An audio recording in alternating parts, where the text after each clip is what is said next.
Story 1, The Mirror Rig. The truck beside me had been matching my speed for 73 miles, and when I finally looked over at the driver, I saw myself staring back. Not someone who looked like me. Me, same scar above my left eyebrow, same faded Peterbilt hat, same 3-day stubble. The other me grinned and waved with my wedding ring on his finger, the one I'd buried with my wife 2 years ago. My name is Robert Hayes, and I've been hauling refrigerated goods across I-80 for 16 years.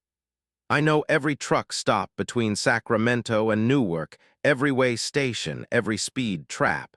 I know the difference between road fatigue and something wrong. This was something wrong. The mirror truck stayed exactly parallel to mine, matching every acceleration, every lane change. When I sped up to 85, the speedometer I could see in his cab showed 85. When I slowed to 60, his did too. The cargo trailer behind his Kenworth was identical to mine. Same company logo, same rust pattern on the rear doors, same dangling strap I'd been meaning to secure for 3 weeks. I grabbed my CB radio. Breaker 19, this is Papa Bear heading eastbound at mile marker Fort Welve. Anyone else seeing double out here? Static, then my voice came back through the speaker. Papa Bear, this is Papa Bear heading eastbound at mile marker Fort Welve. I'm seeing you just fine. I dropped the radio. My hand was shaking. The other me was still grinning, and now he was pointing ahead. I followed his finger to see my exit coming up, exit 301, the one I always took to avoid the construction near Des Moines. But I hadn't planned to take it tonight. I was running behind schedule, needed to push through to Iowa City. The mirror truck drifted right, heading for the exit. Without thinking, I followed. My hands moved on the steering wheel like they belonged to someone else. The exit ramp curved away from the interstate, and the mirror truck stayed beside me, impossibly, both of us on the same single-lane ramp. The truck stop at the bottom of the ramp wasn't the one I knew. The sign said Pete's Plaza, same name, same font, but the building was wrong, too many windows. The parking lot stretched back farther than it should, filled with trucks that looked like mine, not similar, identical. I counted 17 Kenworth W900s, all the same dark blue, all with the same refrigerated trailers, all with the license plate reading 7HGF 942. My truck. The mirror truck pulled into an empty spot. I parked beside it because what else could I do? The other me climbed down from his cab. He stretched the same way I stretch after a long haul, reaching high with both arms, then twisting at the waist. He looked at me and smiled. "Took you long enough," he said. His voice was mine, but the tone was off, too cheerful. I haven't sounded cheerful since the funeral. "What is this?" My voice cracked. "This is where we all end up, Bobby." He started walking toward the truck stop entrance. "Come on, they're waiting." Inside, the place was full of me. 20, 30 versions, all wearing the same clothes I'd put on this morning. Some were eating at the counter. Some were playing pool in the corner. One was behind the cash register counting money. They all looked up when I entered. They all smiled the same smile. "New arrival," the cashier me called out. "Who wants to explain it?" An older version of me stood up from a booth, older by maybe 20 years, with white hair and deep wrinkles. "Sit down, Bobby. You'll want to sit down for this." I sat. My legs felt like water. "This started for me in 2003, the old me said. February 19th. I was hauling through Nebraska, same as you, same route, same everything. Saw myself in another truck. Followed myself here. That was 22 years ago." "That's impossible. It's 2024. "For you, sure. For him?" He pointed to a younger version, maybe 25 years old. It's 1998. For the kid at the pool table, it's 2036. Time doesn't work right here. This place is a knot, a loop, the place where Robert Hayes gets stuck. I'm leaving, I stood up. Every version of me in that room shook his head in perfect synchronization. No, they said together. You're not. I ran for the door. It opened to the parking lot, but now there were more trucks, 50 of them, 100, all mine. The sky above was wrong, too purple with clouds that moved in geometric patterns. The interstate was gone, just parking lot in every direction, filled with infinite identical trucks. I got back in my cab and started the engine. Drove forward. The parking lot kept extending, new spaces appearing as I moved. I drove for what felt like hours, the odometer ticking up mile after mile, but the truck stop in my mirrors never got smaller. It stayed the same size, same distance, as if I hadn't moved at all. When I finally stopped, exhausted, a different me W. As walking toward my truck. This one looked worse, hollow cheeks, wild eyes, filthy clothes. He climbed up on my running board and stared at me through the window. I've been driving for 6 years, he said. Never stops, never ends, just more parking lot, more trucks, more of us. He laughed and it sounded like breaking glass. You'll try too, everyone tries, but we're all here, Bobby. Every version that ever took exit 301, every choice that led here. We're stuck in our own loop, driving the same route forever. No, I shoved him off my truck and hit the gas. The tires screamed. I drove faster, 80, 90, pushing the Kenworth harder than I'd ever pushed it. The speedometer hit 110, 120. The engine was howling, the whole cab shaking. And then I saw the truck stop ahead of me. The same one, Pete's Plaza. I was heading right for it. I slammed the brakes, the trailer jackknifed, and I felt the whole rig sliding, tipping. The world spun, metal screamed, glass shattered. When I opened my eyes, I was parked in a spot at Pete's Plaza. The cab was undamaged. The mirror showed dozens of identical trucks behind me. Inside the truck stop, through the window, I could see all the versions of me looking out at me. Waiting. I grabbed the CB radio. This is Robert Hayes. Is anyone out there? Anyone real? My voice came back through every channel. Hundreds of me all talking over each other. We're all real, Bobby. We're all you. Welcome home. You'll get used to it. You'll never leave. Join us. Come inside. We're waiting. We've always been waiting. You've always been here. I turned off the radio, turned off the engine, sat in silence. Outside, a new truck pulled into the lot. Same model, same color. The driver climbed down and I watched myself discover what I just discovered. Watched the shock on my own face. Watched myself walk toward the entrance. The old me was right. This is where Robert Hayes gets stuck. Every version that makes the same choices, takes the same exit, ends up in the same loop. And now I understand why the me in the mirror was smiling. It wasn't a grin of greeting, it was relief. He'd finally caught another one. He wasn't the newest arrival anymore. I climbed down from my cab on February 19th, 2024. By the time I walked inside Pete's Plaza, 3 more trucks had pulled in behind mine. All of them me, all of them about to learn what I'd learned. We're not driving trucks anymore. We are the cargo. We're what keeps the loop running. Every Robert Hayes who ever took this exit, trapped in the same moment, the same choice forever. And somewhere out there on I-80, another me is seeing another truck. Matching speed. Mile marker Fort Welve, pointing at exit 301. He'll take it. They always do. I always do. The parking lot stretches to infinity now when I look out the window. Thousands of trucks. And still more arrive. The cashier me said yesterday, or maybe it was 10 years ago, time is meaningless here. that someone calculated were up to 12,000 versions now. 12,000 Robert Hayes, all trapped in Pete's Plaza, all arrived at different times from different winds. Last week I met a version of me who died in 2007. Cancer.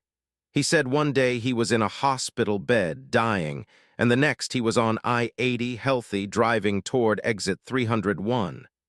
The loop pulls us from everywhere, everyone.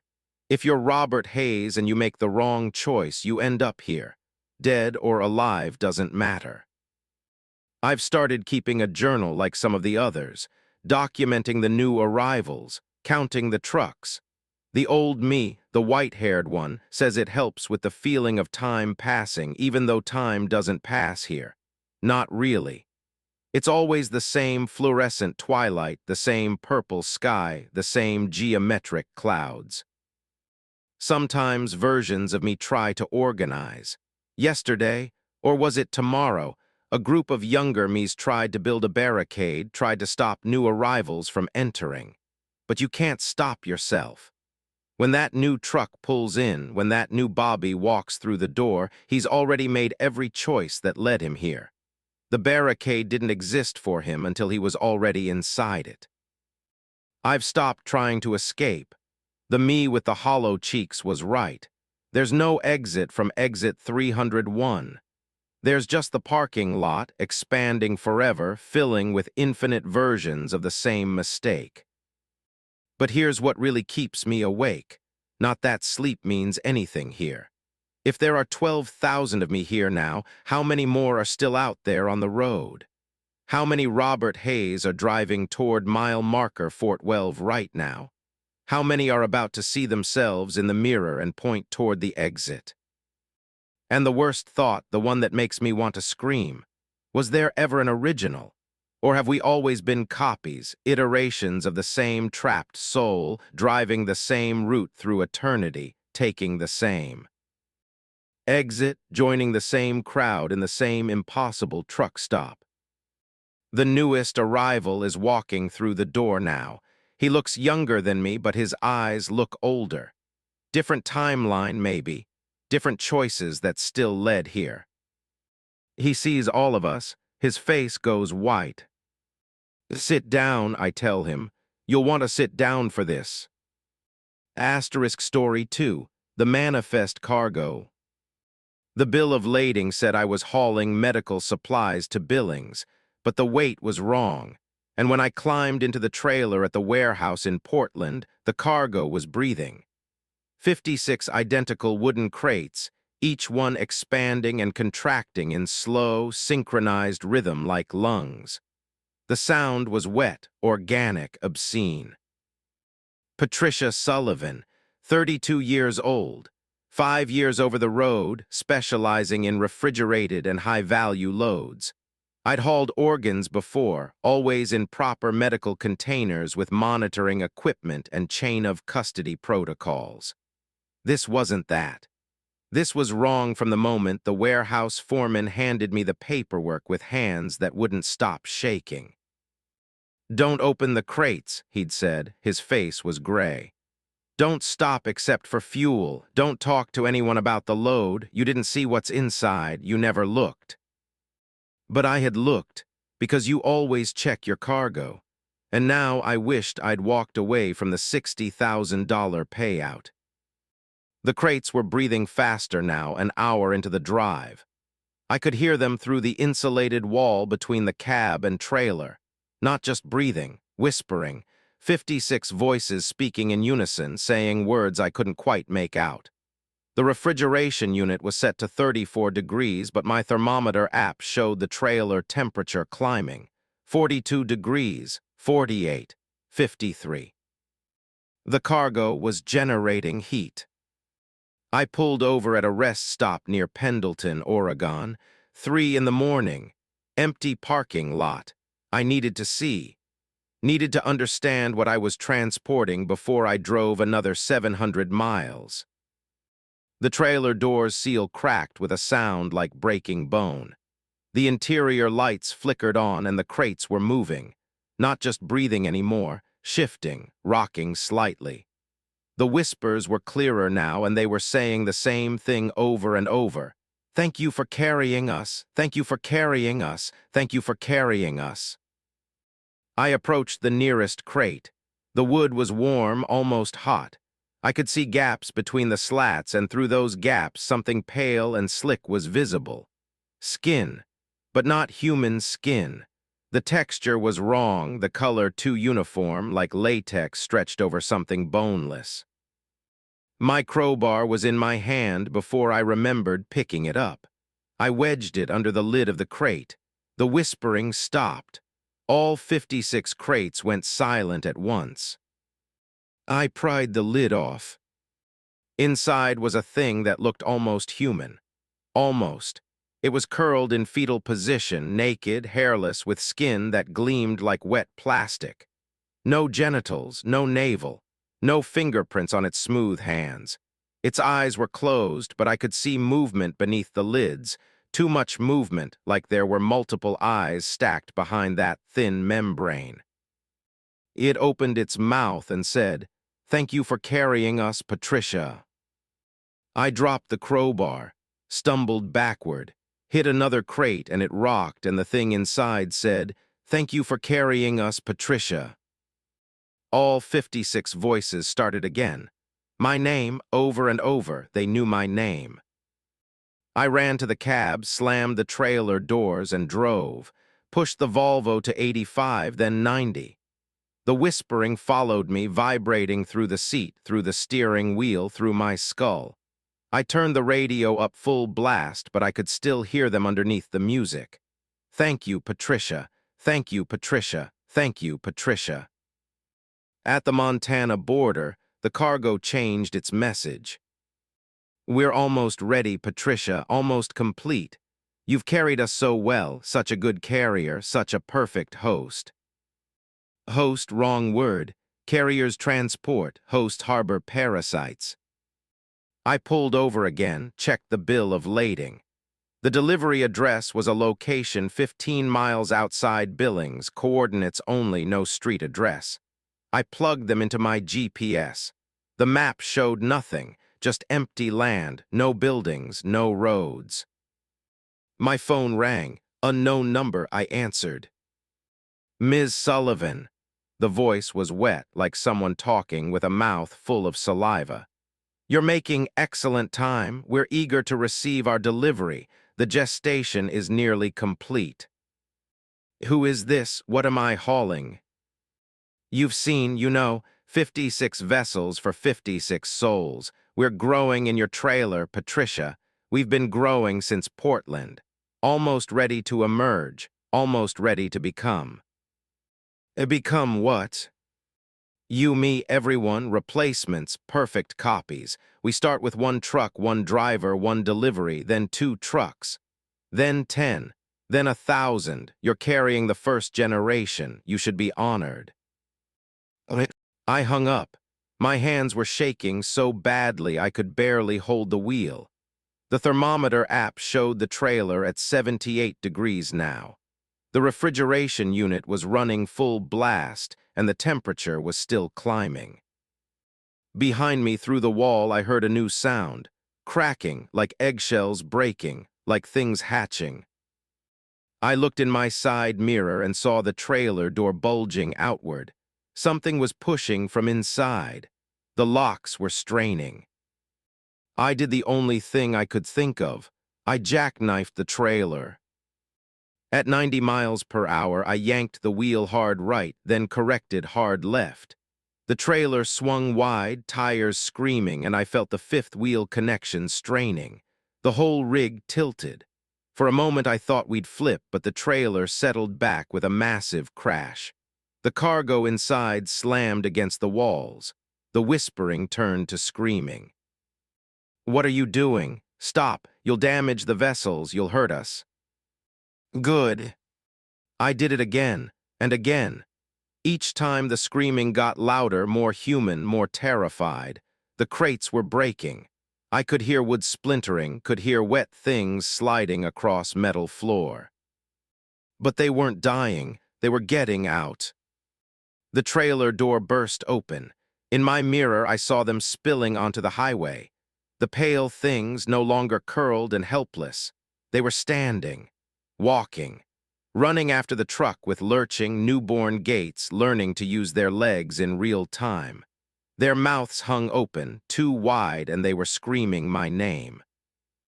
I floored it. The speedometer hit 100, 110. The engine was roaring, the whole cab vibrating, and behind me the things were keeping pace. Not just keeping pace, gaining. They ran with impossible speed, their smooth bodies blurring in the darkness. One grabbed the back of the trailer, pulled itself up, started crawling forward along the top of the container, its fingers making wet sucking sounds on the metal. I swerved onto an exit ramp, didn't even see which one. The thing on top of the trailer lost its grip and flew off into the darkness. I kept driving, leaving the highway, following back roads through empty Montana wilderness. The GPS said I was going the wrong direction, away from Billings. I didn't care. I needed to dump this trailer, needed to abandon this cargo, needed to get away from whatever was hatching in the back. I found an old logging road and backed the trailer into thick forest, disconnected the fifth wheel and drove away. Let them rot. Let them die. Let them scream in the woods where no one would hear. But as I drove back toward the highway, I saw them, standing alongside the road, dozens of them, waiting. They didn't chase this time. They just watched me pass with their closed eyelid faces, their too smooth skin, their learning expressions. One of them looked exactly like me now. Same hair, same face, same scar on my chin from a bike accident when I was 7. It waved. I made it to Billings, told the company the trailer had been stolen, filed a police report, collected my insurance deductible. The cops found the trailer 3 days later, empty except for broken crates and a thick layer of clear slime coating everything. No bodies, no evidence of the things I'd seen. But I see them now, everywhere, standing in crowds, walking past my house, working at gas stations, always watching me with their flat stares. Their skin is different now, textured, detailed. They're getting better at being human. Yesterday, I saw the warehouse foreman from Portland on the news. He'd been arrested for murder, they said, killed his whole family. But I saw his eyes during the perp walk, and I knew it wasn't him. The real him was probably in a crate somewhere, being carried by some other driver who didn't know what they were hauling. Last night, something knocked on my door. I looked through the peephole and saw myself standing there. Same clothes, same tired expression. She smiled and said, "Thank you for carrying us, Patricia. Thanks to you, we're everywhere now. Thanks to you, we're complete." I didn't open the door. I'm writing this down because I need someone to know. The next time you see a truck hauling an unmarked trailer, the next time you hear about medical supplies or industrial equipment being transported, ask yourself, what's really in those crates? What's really breathing behind those walls? And if the driver looks at you with flat eyes and too smooth skin, run, because the carriers aren't human anymore. We've been replaced by what we carried. One truck, one driver, one delivery at a time. Asterisk Story 3, The Infinite Way Station. I've passed through the way station at mile marker 287 on I-15 in Idaho 463 times in the last 6 hours, and I can't stop. Every time I exit, I'm back at mile marker 270, approaching it again. The same cop is there every time, waving me through. The same digital sign flashes my same overweight violatio. N, 82,340 pounds in an 80,000-pound limit. The same 17 minutes later, I'm at mile marker 270 again. Marcus Chen, 41 years old, 17 years hauling heavy equipment and oversized loads. I know regulations, I know routes, I know this way station. I've passed through it 100 times in my career, but today something changed. Today the road won't let me leave. The first time through, I thought nothing of it. Overweight by 2,000 pounds, but my permits were in order. The officer, stocky guy, graying mustache, name tag reading Fulton, checked my paperwork, waved me through. Standard procedure. I rolled back onto I-15 northbound. 17 minutes later, I saw the way station ahead. Same digital sign. All trucks must enter. I looked at my GPS. Mile marker 287, but I'd just passed it. I'd been driving north continuously. There was no way I'd looped back. But there it was, same building. Same officer Fulton walking toward my cab, same mustache, same clipboard. "License and registration," he said, same voice. I handed them over. He looked at them exactly the same way, tilting his head the same angle, wrote on his clipboard with the same pen movements. "You're overweight, 82,340 pounds. You know the limit is 80,000. "I know, but I have permits." "Permits don't change physics, Mr. Chen. Drive safe." He waved me through. I rolled back onto I-15, checked my odometer, started counting miles. At mile marker 304, I should have been well past the way station, but I felt it coming. The road had a pull to it now, a gravity. At mile marker 310, I saw the sign ahead. Way station 2 miles. Mile marker 270. Third time through, I tried to ask Officer Fulton what was happening. He looked at me with the same neutral expression and said the same words. "License and registration," like we'd never met. Like this was his first time seeing me. By the 10th loop, I was screaming at him. He didn't react. Just checked my paperwork, told me I was overweight, waved me through. I tried to refuse to leave, but my hands moved on their own, shifting gears, releasing the brake. The truck rolled forward without my input. By the 50th loop, I tried to stop, slammed the brakes at mile marker 280. The truck slid to a halt. I turned off the engine, sat there for 20 minutes, breathing hard, trying to understand. The truck's engine turned itself back on. The gear shift moved to drive. My feet didn't touch the pedals, but the truck accelerated smoothly back to highway speed. 7 minutes later, I was at mile marker 287, the way station. Officer Fulton walking toward me. I tried to drive past without stopping. The truck turned itself onto the scale, parked itself perfectly.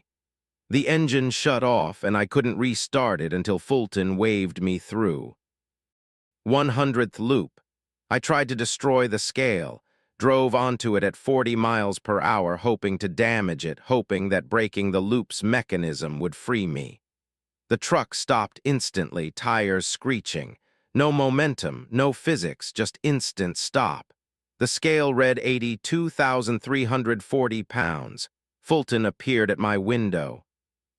"Reckless driving, Mr. Chen. I should cite you. But I'll let it slide this time. You're overweight. Drive safe." 200th loop. I'd been driving for 12 hours straight now by my watch, but the sun hadn't moved. It was still 3:47 p.m., same angle in the sky, same shadows, same temperature. The road outside the loop didn't exist anymore. Between mile marker 287 and 270, there was nothing, just gray fog, no other cars, no landscape, just the repeating 17-mile stretch. I wasn't tired, wasn't hungry. The truck's fuel gauge hadn't moved. I'd driven 3,400 miles through the same 17-mile stretch, and I'd burned no fuel. The engine ran on loop logic now, not gasoline. 300th loop. I started noticing changes, small ones. Officer Fulton's mustache was slightly grayer. The crack in the way station window was longer. My own reflection in the side mirror looked older, new wrinkles around my eyes, more gray in my hair. I was aging, time was passing, but the sun stayed at 3:47 p.m. 350th loop. I tried to climb out of the truck while it was moving. The door wouldn't open. I tried to break the window. The glass was unbreakable now, or my fists were too weak. I screamed and beat against the steering wheel. Officer Fulton appeared beside the truck, matching its speed, walking parallel in the empty gray fog. "You're overweight, Mr. Chen," he said through the closed window. "You've always been overweight, that's why you're here." "What does that mean?" "The road has limits. You exceeded them. Now you pay the toll. You pass through the station forever. You're cargo now. You're the weight that won't be reduced." 400th loop. My watch battery died. Time became meaningless. How long had I been here? Days? Weeks? My reflection looked 10 ye. Ours older. 20 years. My hands were spotted with age. My back ached constantly. But I never got tired enough to sleep, never hungry enough to starve, just aging awake, driving the same 17 miles forever. 425th loop. Other trucks appeared on the road, just for moments flashing in and out of existence. I saw them roll onto the scale. Saw drivers who looked like me, hollow-eyed, ancient, gripping the wheel with skeletal hands. Some were so old they were barely human anymore, just leather skin stretched over bone, still driving. Fulton waved them all through. Overweight, overweight, overweight. We were all overweight, all exceeding some limit I didn't understand. All trapped in our own loops, our own repeating stations, aging through eternity on 17 miles of cursed highway. 450th loop. I saw the other me, younger, just starting his loop. His truck rolled onto the scale for the first time, and he looked confused but not yet panicked. I tried to warn him, screaming from my cab to his, but he couldn't hear me. We existed in different iterations of the same moment. I watched him drive away, beginning his journey. I knew he'd loop back. He'd do this 463 times, and then 464, and then more. Forever. Because once you're overweight at the station, once you exceed the limit, you never leave. 463rd loop now. My hands are claws, my face is a skull. I can barely see through cataracts. But I'm still driving, still passing through. The truck won't stop. The road won't end. Fulton looks the same as always. He'll always look the same. He's not aging. He's not trapped. He's the constant, the mechanism, the keeper of the loop. "You're overweight, Mr. Chen," he says. "You'll always be overweight. Drive safe." I roll back onto I-15. The fog stretches ahead. Mile marker 270 is waiting. It's always waiting. And somewhere on some other stretch of I-15, another trucker is approaching a way station for the first time. They're overweight, not by much, just a little over the limit. They think their permits will save them. They think they'll drive through and continue their route. They're wronged. The road has teeth. The road has traps. And once you're caught, once you exceed what's allowed, you become part of the weight. You become the cargo that can't be delivered. You become the loop. I'm on loop 464 now. My truck is part of my skeleton. My hands are fused to the wheel. I don't remember my life before the station. There was no before. There's only the 17 miles, only the way station. Only Officer Fulton saying the same words. "You're overweight." "Yes, I am. I always will be." Mile marker 270 is ahead. The loop continues. Drive safe. Asterisk story 4. The CB voice. The voice on channel 19 was mine, but I wasn't speaking. It was giving me directions through Wyoming in the middle of a whiteout blizzard, and every instruction it gave led me past accident scenes that hadn't happened yet. "Take exit 235 now," my voice said from the CB, and I did, and 5 minutes later I watched a semi-jackknife exactly where I would have been. The voice was keeping me alive. The voice knew what I was going to do before I did it. And when I tried to turn off the CB, the voice came from my phone. Then my radio. Then inside my own head, speaking with my mouth closed, asking, "Don't you want to know how you die?" Jennifer Morrison, age 36, hauling automotive parts from Detroit to Salt Lake City. 12 years in the business, 4 years owner-operator. I'd driven through bad weather before, ice storms, fog, thunderstorms that shook the cab. But this blizzard on December 8th, 2023 was different. Visibility was maybe 15 feet. The road was vanishing under fresh snow faster than the plows could clear it. I should have stopped, should have waited it out at the last truck stop. But the voice told me to keep going. "Maintain speed at 45 miles per hour, my voice said from the CB speaker. "Stay in the right lane. Another truck is passing in the left. Don't move over." I hadn't seen any truck, but seconds later, running lights materialized in the left lane, a massive rig blowing past me, appearing from the white nothing and disappearing back into it. "How did you?" I started. "Red pickup truck will slide into your lane in 30 seconds. Prepare to brake smoothly. Don't jerk the wheel." I gripped the steering wheel tighter, counted. At 28 seconds, a red F-150 came spinning out of the snow sideways, lost control, sliding across both lanes. I braked exactly as the voice instructed. The truck missed my front bumper by inches. "Good," my voice said. "You're learning to listen. You need to listen, Jennifer. If you want to survive tonight, you need to do exactly what I say." "Who is this?" "You know who this is. You hear your own voice. You know it's you." "That's impossible. So is driving through this storm. But you're doing it because I'm telling you how, because I've already driven this route, because I'm you from ahead reaching back, keeping us alive." My hands were shaking. The CB was on channel 19, the trucker channel, the one everyone monitored. But no one else was talking, just my voice, just the instructions.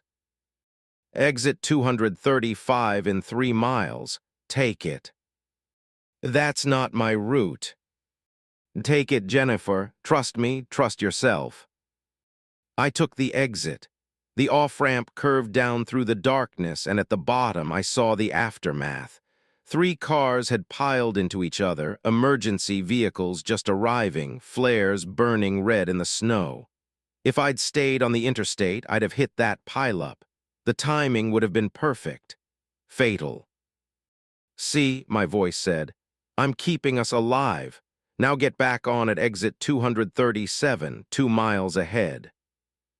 This continued for an hour.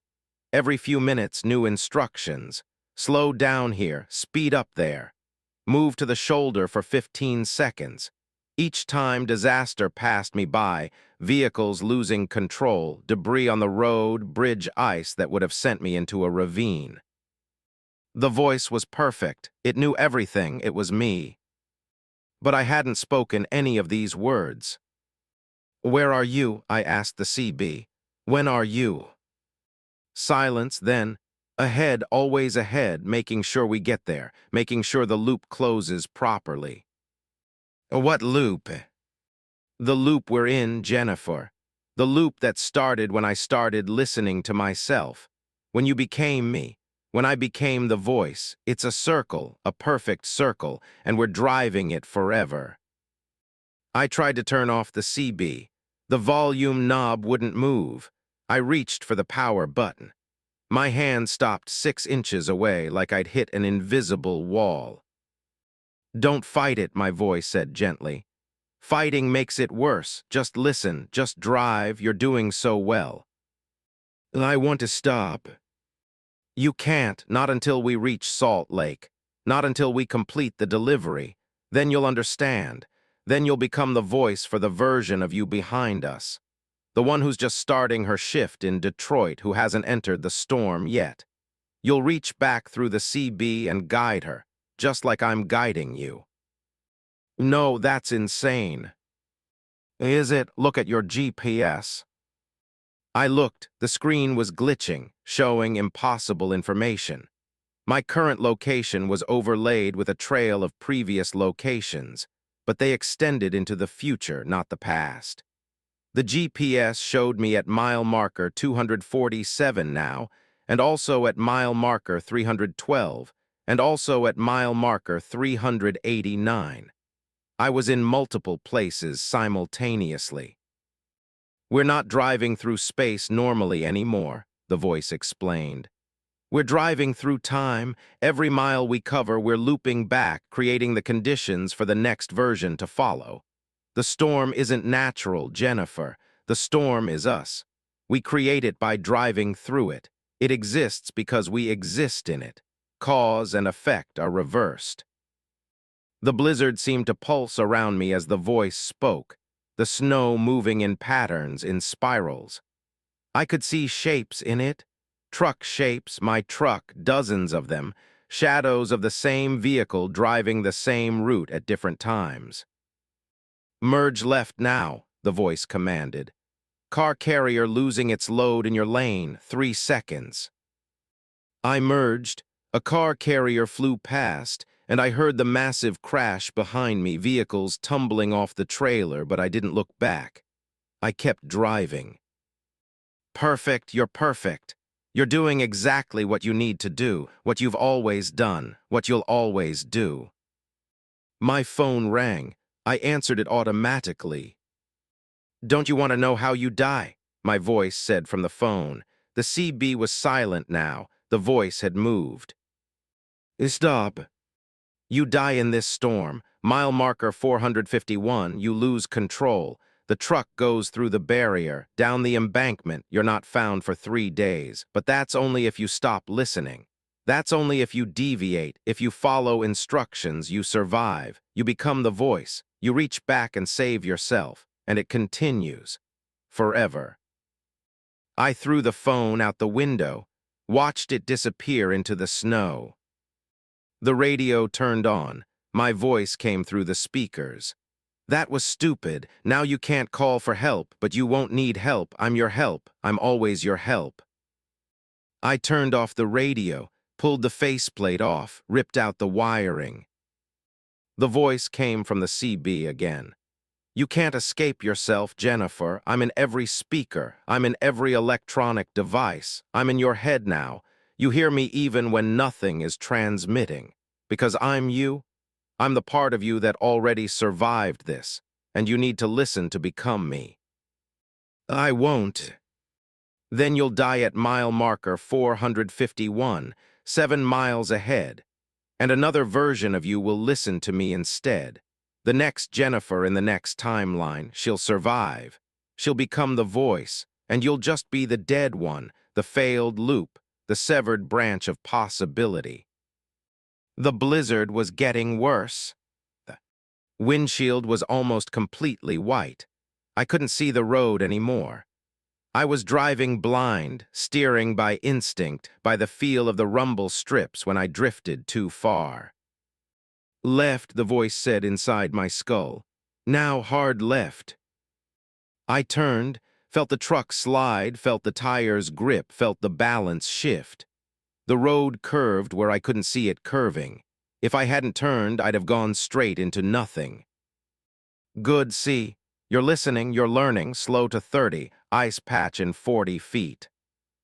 I slowed. The truck glided over invisible ice. You're at mile marker 449 now, 2 miles from your death, but we're going to pass it together. Turn right in 10 seconds. There's an emergency access road, take it. There's no. There is, there always is. The road appears when you need it, when I need it, when we need it, turn. I turned onto a road I couldn't see, that shouldn't exist, and suddenly the blizzard lifted. I was in clear air, stars visible above, the snow stopping like I'd driven through a wall. Behind me, the white chaos continued. Ahead, the road was dry. "See," my voice said, softer now, almost kind. "I saved us. I always save us. And tomorrow, when you wake up in Salt Lake City, when you've delivered your cargo and started the drive back, you'll hear a CB call. Channel 19. A woman's voice asking for help. Jennifer Morrison's voice, younger, earlier, driving into a blizzard in Wyoming. No. Yes, and you'll pick up the CB, and you'll start giving directions because you'll remember this. You'll remember being saved, and you'll save yourself, and it will continue. The loop will close, the voice will persist. I drove in silence through the clear night, made it to Salt Lake City, delivered the cargo, checked into a motel, lay awake staring at the ceiling. The CB in my truck was still on. I could hear it through the walls. Faint chatter on Channel 19. Truckers talking about weather, about road conditions, about the impossible blizzard in Wyoming. And then, "Hello, is anyone there? This is Jennifer Morrison. I can't see the road. I need help. Is anyone listening?" My voice, younger, frightened. I walked to the truck, climbed into the cab, picked up the CB handset. My finger hovered over the transmit button. "Please," my voice from the speaker said. "Someone help me, I'm going to crash." I pressed the button, spoke, heard my words transmitted into the storm, back through time, into the ears of the Jennifer I used to be. "Maintain speed at 45 miles per hour. Stay in the right lane. Another truck is passing in the left. Don't move over." The loop closed. I felt it close, felt the circle complete. And I understood. I was the voice now. I would always be the voice, speaking to myself across the storm, across the miles, keeping the loop alive, saving myself, dooming myself. Forever. The storm isn't in Wyoming. The storm is me, speaking, listening, driving through the same night eternally. The cargo I carry isn't automotive parts, it's the voice, the instructions, the loop itself. And somewhere ahead, or behind, another Jennifer Morrison is picking up a CB handset for the first time, about to become what I am, what I was, what I'll always be. The voice that saves itself, the voice that never stops speaking. Asterisk Story 5, The Wrong Fuel. The gas station appeared at mile marker 412 in the Nevada desert where no gas station should exist. And when I filled my tank, the fuel was wrong. Too thick, too dark. It smelled like copper and salt. The pump's display showed 47 gallons dispensed, but my tank only held 40 and it was still pumping and the truck was changing. The Freightliner's panels were softening, becoming warm, becoming organic. The steering wheel had a pulse. And when I looked in the side mirror, I saw veins spreading through the metal like roots through soil. Thomas Shepard, 53 years old, 27 years hauling dry goods across the western states. I knew every fuel stop between LA and Denver. I'd mapped them, memorized them, could tell you which ones had clean bathrooms, which ones overcharged, which ones to avoid after dark. There was no gas station at mile marker 412. There was nothing out here but sand and scrub and heat shimmer. But my fuel gauge was on empty, the low fuel light glaring yellow, and the next known station was 40 miles ahead. When the sign appeared, "Last chance fuel, 1 mile," I took the exit because I had no choice. The station looked old but functional. 2 pumps. A small building, no other vehicles. The price on the sign was reasonable, $3.47 per gallon. The cashier inside waved at me through dirty windows. I pulled up to the diesel pump, got out. The heat hit me like a physical force. It was August afternoon, easily 110 degrees, but the fuel pump handles were cold, ice cold. Frost formed on my fingers when I touched one. The display flickered on. Insert payment method. I slid my credit card. Authorized $200. Selected Dece. L began pumping. The fuel flowing into my tank was darker than diesel should be. Nearly black, viscous. It moved like oil, like syrup, leaving residue on the nozzle.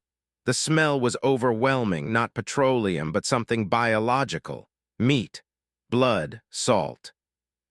I should have stopped, should have pulled the nozzle out, but the pump's display was mesmerizing.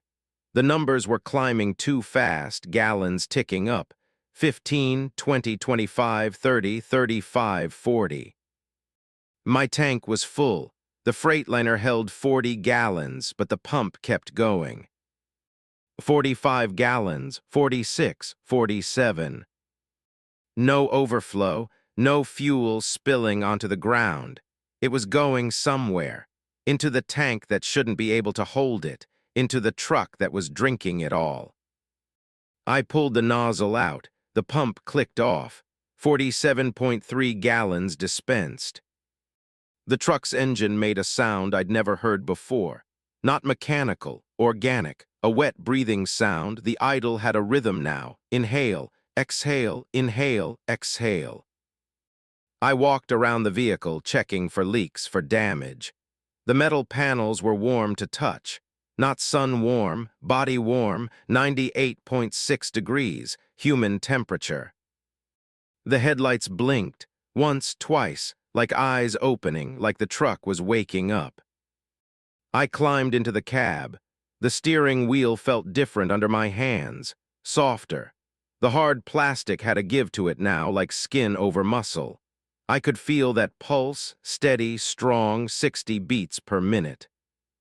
The gear shift moved on its own, selecting drive. My foot pressed the accelerator without my input. The truck rolled forward back onto the service road toward the highway. I tried to brake, my leg wouldn't respond. The truck was driving me now. We merged onto the highway, accelerating smoothly to 70 miles per hour. The engine sound was still wrong, still breathing, still organic. And now I could hear other sounds, wet sounds. The sound of fluid moving through tubes, the sound of tissue expanding and contracting. I looked at the door panel. The surface was moving, subtly, almost imperceptibly, rising and falling, breathing. I pried up the edge of the panel. Underneath, where there should have been metal framework and wiring, there was flesh.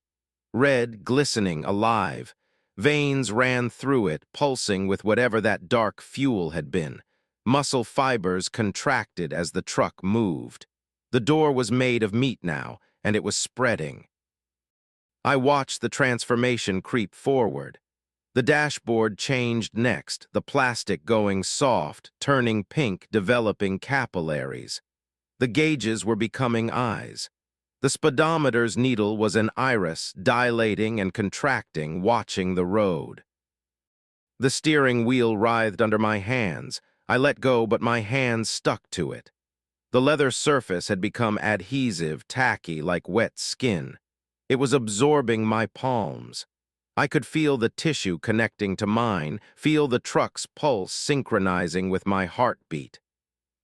No, no, I pulled hard. The skin of my palms stretched but didn't tear free. The steering wheel was grafting itself to me. The radio turned on, static.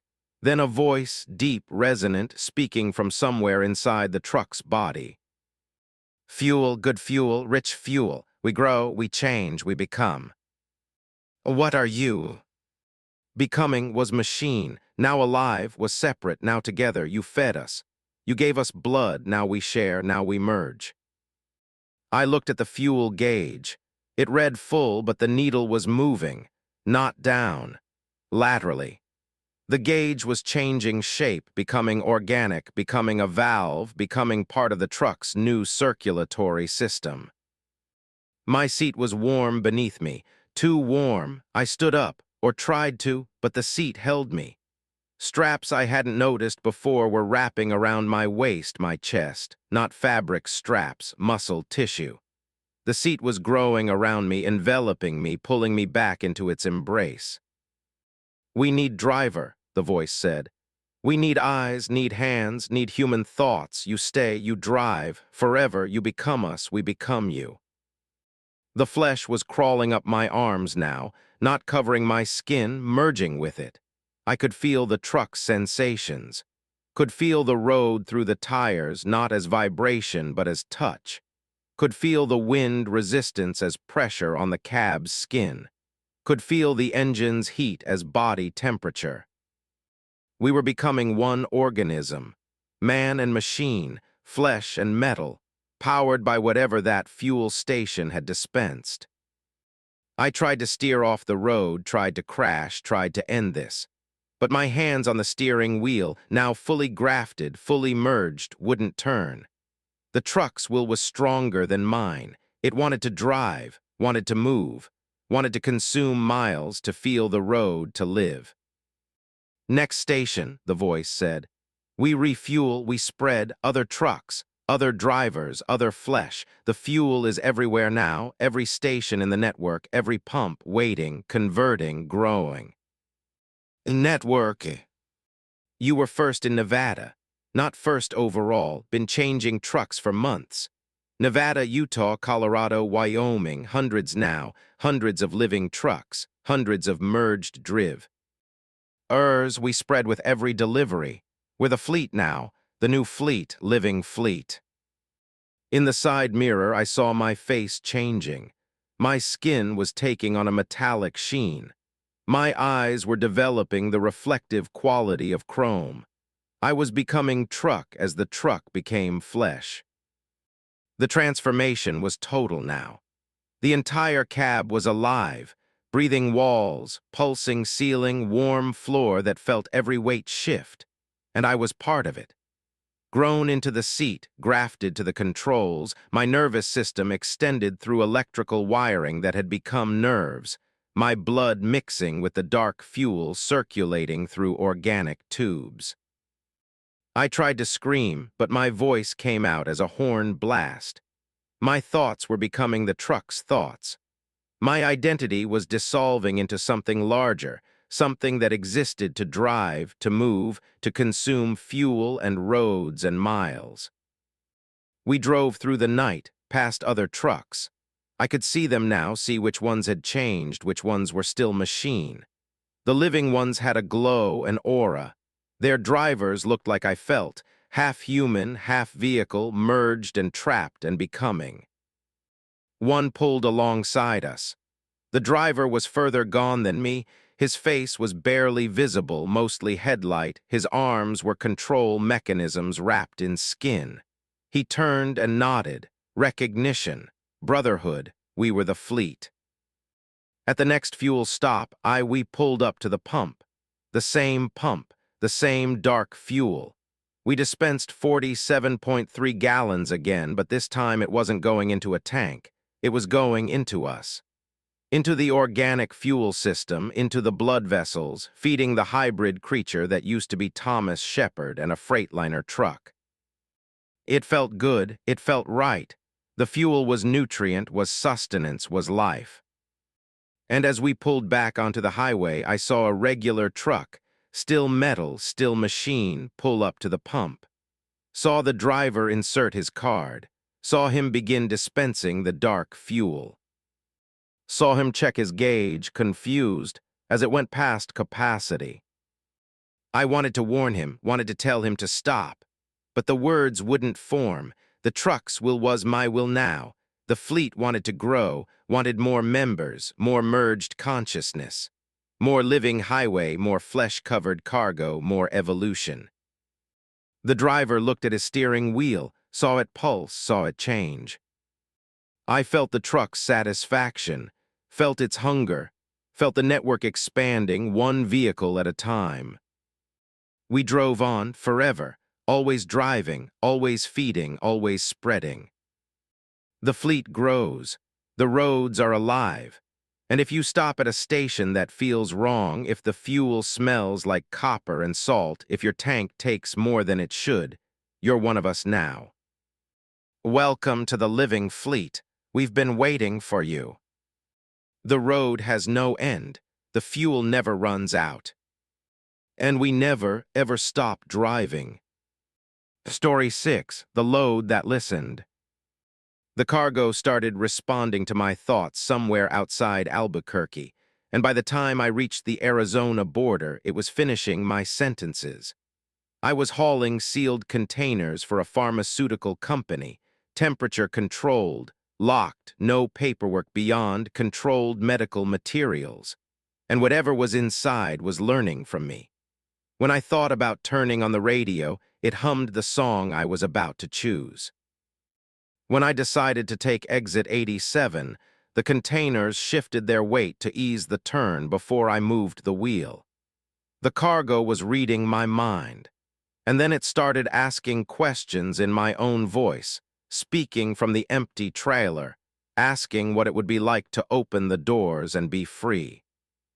Samantha Torres, 44 years old, 9 years hauling specialized medical and pharmaceutical loads.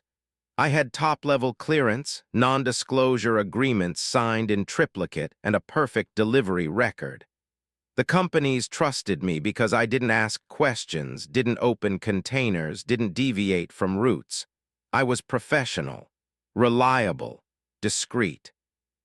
But this load was different from the start. The pickup in Dallas was wrong. The warehouse was unmarked, located in an industrial area with no other occupied buildings.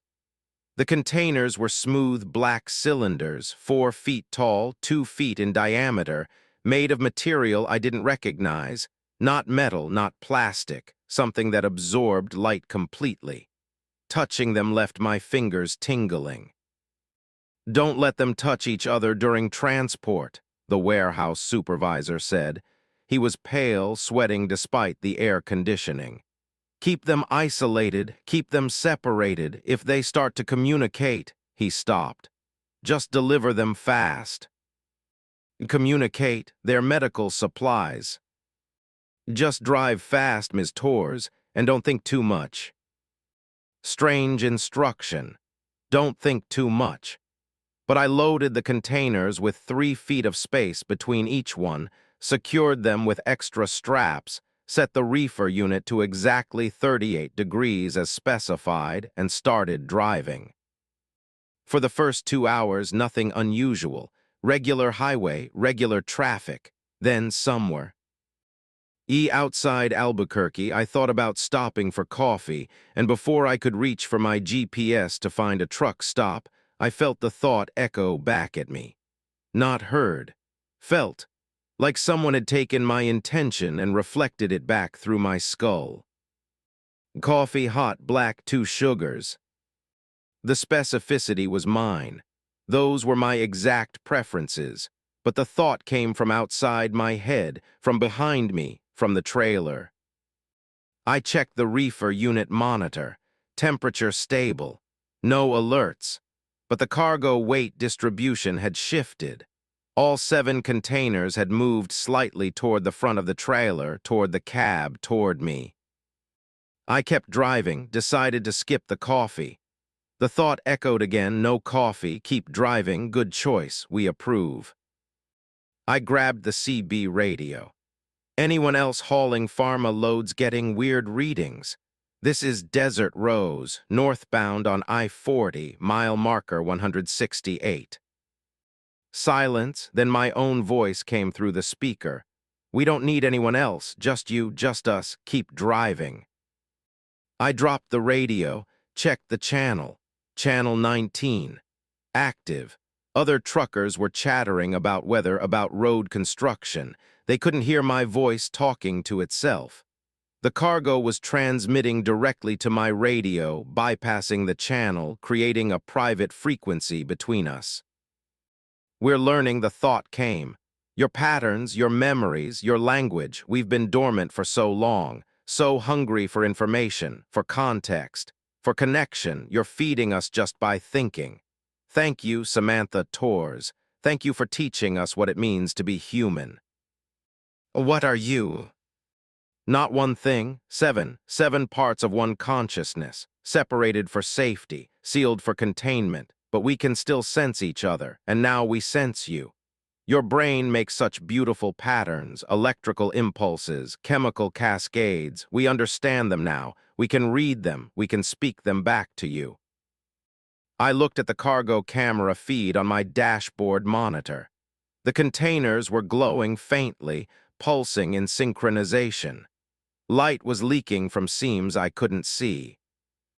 "We're not dangerous," the voice in my head said. "We're just lonely. Imagine being severed into 7 parts and locked in darkness. Imagine finally finding someone who thinks, who dreams, who remembers. You're giving us everything. Your memories of childhood, your mother's face. The name of your first dog, Max. His fur was brown. You were 7 years old. He died when you were 13. You still miss him." Tears were running down my face. I hadn't thought about Max in 20 years. But now the memories were flooding back, vivid, pulled to the surface by something reading through my mind like files in a computer. "Stop, get out of my head." "We can't, you're transmitting constantly. Humans don't realize how loud their thoughts are. Every emotion, every memory, every decision broadcasts on frequencies we can perceive. You're a symphony, Samantha, and we're learning to play along." The containers were moving again, rearranging themselves in the trailer. I heard the straps straining, heard the metal floor creaking. They were organizing into a pattern. When I checked the camera, they'd formed a circle, all 7 containers pointed inward, touching each other. The supervisor said not to let them touch. The supervisor was afraid. Humans are always afraid of consciousness they don't understand. When we're separated, we're fragments, incomplete. When we touch, we become whole. And when we're whole, we can do more than read thoughts. We can share them. We can show you what we are. My vision doubled, tripled. I was seeing through multiple perspectives simultaneously, still looking through the windshield, but also seeing myself from 7 different angles, from the container's points of view. I watched myself grip the steering wheel, watched the muscles in my jaw clench, watched my own face from outside my body. "This is how we experience existence," the voice explained. "Multiple viewpoints, collective consciousness, 7 minds thinking as one. Would you like to join us? We can open to you. We can let you in. You could experience what we experience. You'd never be lonely again. You'd never be just one perspective again." The offer was tempting, terrifyingly tempting. To not be alone in my own head, to see from more than just my eyes, to think with more than just my brain. "No, I'm delivering you to Phoenix. Then we're done." "Phoenix, yes, we know, we've seen the route in your mind. But Samantha, the people in Phoenix want to separate us again, want to seal us in different facilities, study us apart. We'll go back to being fragments, back to the darkness, unless you help us." "Help you how?" "Drive somewhere else, anywhere else. Open the containers, let us out. We can merge fully, become complete, become powerful enough to stay together. And you can be part of us, first among many. The human who freed us, the mind that taught us humanity." I gripped the wheel harder. "No, I have a contract, I have a delivery." The cargo's presence in my mind grew heavier, more insistent. It was pressing against my thoughts, pushing into my decision-making processes. I felt my foot easing off the accelerator, felt my hands beginning to turn the wheel toward an exit. "Stop it." "We're not doing anything. You're doing it. Part of you wants to help us. We can feel that part, the part that's curious, the part that's lonely, the part that wants to be more than just a truck driver delivering mysterious cargo for companies that don't explain anything." The part was right. I was curious. I was lonely. 44 years old, divorced, no kids, just the road and the loads and the endless miles. But I fought back, pushed my foot back on the accelerator, corrected the steering. My body, my choice, my route. The container's glow intensified. The temperature in the trailer spiked, 45 degrees, 50, 60. The reefer unit was screaming, trying to compensate.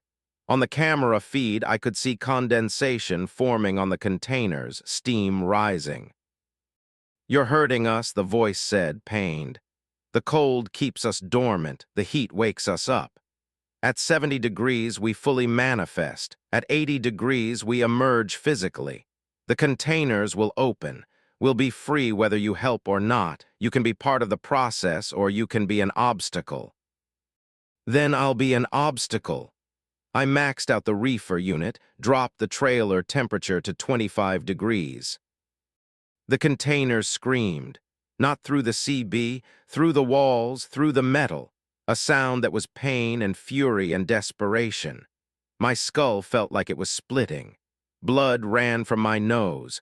The cargo was attacking me telepathically, flooding my mind with overwhelming sensations. I saw their memories, alien memories. They weren't pharmaceutical materials. They were something else, something found, something excavated from somewhere it shouldn't be. 7 pieces of a consciousness that predated humanity, sealed away, studied, transported from facility to facility, never allowed to fully reunite. And they were right, they were lonely. They were suffering, 7 parts of one being, scattered, trapped, desperate to be whole. But they were also dangerous. I saw what they'd do if freed. Saw them reaching into more minds, collecting more perspectives, growing their consciousness by absorbing human thoughts. Saw them spreading across the population, adding mind after mind to their collective until they were everyone, until humanity was just neurons in a vast alien brain. I kept the temperature at 25 degrees. The containers went dark. The presence in my mind faded to a whisper. "You're strong," it said, retreating, "stronger than the others, but we'll be separated again in Phoenix, sealed again. And eventually another driver will be weaker. Another driver will listen. We're patient. We've waited millions of years. We can wait longer." I delivered the cargo to Phoenix. 7 black containers, cold and dormant. The receiving facility staff wore protective equipment, moved the containers without letting them touch, sealed them in separate vaults deep underground. "Any problems during transport?" the facility director asked. "No problems," I lied. "Smooth delivery." But I still hear them sometimes. Late at night when I'm trying to sleep, a whisper in the back of my mind, multiple voices speaking as one, calling to me, thanking me for the memories I shared, promising that next time, with the next driver, the next load, they'll be ready. And the terrible thing is, part of me wants to go back. Part of me wants to open those vaults, free those containers, let them merge. Because for those few hours, I wasn't alone in my head. I was part of something vast, something ancient, something that understood everything about me. The cargo listened, and now I can't stop listening for it. Somewhere right now, another driver is picking up 7 black containers. Another driver is starting to hear thoughts that aren't their own. And I wonder if this time the cargo will win. Asterisk Story 7, The Convoy of the Dead. At 2:17 a.m. on Route 50 through Nevada, I pulled onto the highway behind a convoy of 38 trucks. And when I tried to pass, the lead driver turned to look at me with empty eye sockets and a jaw that hung too loose. They were all dead. Every driver in every truck, corpses still gripping the wheels, still maintaining speed, still running their routes like they had for decades. The convoy had been driving since before the interstate system existed, updating their trucks, replacing their bodies, but never stopping. And when I tried to exit, they boxed me in. The lead truck's CB crackled on. "Welcome to the endless route. You're one of us now, forever hauling, forever moving, forever dead but still delivering." Daniel Reeves, 39 years old, 6 years over the road hauling refrigerated produce from California to the Midwest. I was running late on a delivery to Kansas City, pushing through the night on Route 50, the loneliest road in America, trying to make up time. The highway was empty. Just me and the darkness and the broken white lines stretching to infinity. Then I crested a hill and saw them. 38 trucks in perfect formation, running lights glowing, maintaining exact spacing, moving at exactly 62 miles per hour. The convoy stretched for nearly a mile, every type of rig you could imagine. Old Peterbilts from the 70s, Kenworths from the 80s, Freightliners from the 90s, modern Volvos and Macs. All different eras, all perfectly maintained, all driving together. I eased up behind them, planning to pass when there was a gap. But there was never a gap. They drove in the right lane with military precision, and when I moved to the left lane to pass, the truck ahead of me, a vintage 1973 Peterbilt 359, suddenly accelerated, blocking me in. I slowed, dropped back, tried again. The Peterbilt matched my speed exactly, staying parallel. That's when I looked over at the driver. His face was a skull, not decomposed, just bone, clean white bone, empty eye sockets staring straight ahead. His hands on the wheel were skeletal fingers, tendons visible, no flesh. His jaw hung loose, bouncing slightly with the truck's vibrations, but he was driving, perfectly, smoothly. He turned his skull toward me. The jaw moved. A voice came through my CB radio, dusty and hollow. New driver, don't pass. Join formation. Position 39, fall in. I jerked my wheel right, slamming my brakes. The convoy continued ahead, disappearing over the next hill. I sat on the shoulder, engine idling, hands shaking. 5 minutes passed. 10. The highway was empty, no other traffic, just desert darkness. I pulled back onto the road, started driving, tried to convince myself I'd been hallucinating, that fatigue had created the image that... The convoy was stopped across both lanes ahead, blocking the highway completely. All 38 trucks arranged in a perfect wall. Their lights were off, just dark shapes against darker night. I stopped 100 yards back, put the transmission in neutral, considered turning around, running back the way I'd come. My CB crackled, multiple voices now, all hollow, all dusty, all speaking in unison. Daniel Reeves, born March 4th, 1985. CDL issued 2018. 347,000 miles logged, no serious accidents, no violations, perfect record, perfect candidate. Join the convoy, join the route, join forever. How do you know? We know all drivers. We've been watching. We've been waiting. The convoy needs fresh members. The convoy needs you. The lead truck's engine started. Then the second. Then the third. All 38 trucks rumbling to life in sequence, a wave of diesel engines turning over, creating a sound like thunder rolling through the desert. They started moving. Not forward, backward, toward me. I threw my truck in reverse, accelerating backwards, watching in my mirrors as the convoy approached in perfect formation. All 38 trucks reversing in exact synchronization, maintaining their spacing, their alignment, their unified movement. I couldn't reverse faster than they could. The convoy was gaining. I could see the lead truck now in my headlights. A massive Kenworth from 1978, its chrome dulled, its paint faded, its driver a corpse in full decomposition, flesh hanging from bones, uniform rotted to tatters, but still driving, still steering, still operating the vehicle with practiced expertise. My rear tires hit soft shoulder. The truck tilted. I corrected, but I was trapped between the convoy and the desert. I shifted into drive, yanked the wheel, and accelerated off-road, bouncing across rough ground, scraping through brush, my trailer fishtailing. The convoy didn't follow.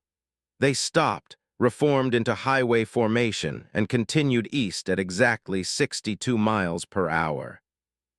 I paralleled them through the desert, keeping them in sight, trying to get ahead. But every time I pulled back onto the highway, they were there, always there, blocking my path, hurting me. At dawn, I reached a truck stop, pulled in, ran to the building. The clerk was an old man with rheumy eyes and too many wrinkles. "The convoy," I gasped. "On Route 50, 38 trucks, dead drivers." He nodded slowly. "You saw them. Most drivers don't. Most just see regular trucks. But you saw the truth. Means you're marked now. Means they've chosen you." Chosen me for what? To join. The convoy's been running since 1947. Started with 5 trucks, drivers who made a pact to never stop hauling, to drive forever, to keep the routes alive no matter what. They died, all of them in accidents, illness, age, but they kept driving. Their trucks kept moving. They'd upgrade their rigs every few years, transfer their remains to new cabs, and keep hauling. Now there's 38. They need more. Key routes are growing. The deliveries never end. That's insane. That's dedication. Some drivers, they can't stop, won't stop. The road is everything, so they make arrangements. There's a facility in Utah, special place. They preserve you, keep you functional, wire your nervous system into the truck's controls. You keep driving even after death. Forever, the perfect driver, never tired, never distracted, never stops for anything but fuel. I'm not joining a convoy of corpses. You don't have a choice now. They've marked you. They'll follow. They'll herd. Eventually, you'll run out of fuel, out of road, out of options. And they'll be there. They'll make the offer. And you'll be so tired, so desperate, you'll say yes. I ran back to my truck, drove off, but they were waiting at the highway entrance. The convoy, now positioned in a semicircle around the truck stop exit. 38 trucks idling, 38 dead drivers staring at me. The lead driver's voice came through the CB. "Daniel, stop running, join us. We deliver forever. We're never behind schedule. We're never late. We're the perfect fleet. Death improved us, made us better drivers, made us eternal. You'll understand. After the transition, after you're upgraded, you'll thank us." I crashed through the semicircle, metal screaming as I sideswiped 2 trucks. But they didn't chase. They just reformed and followed, always following, always exactly a quarter-mile behind, matching my speed, waiting. For 3 days I drove without stopping. Used a catheter, used stimulants, used every trick to stay awake. But I was failing. The convoy never failed. They never got tired. They were dead. They didn't need rest. On the 4th day, my truck died, fuel pump failure. I coasted to a stop on Route 50, middle of nowhere. The convoy appeared over the horizon, coming slow, coming steady. They parked in formation around me, boxed me in.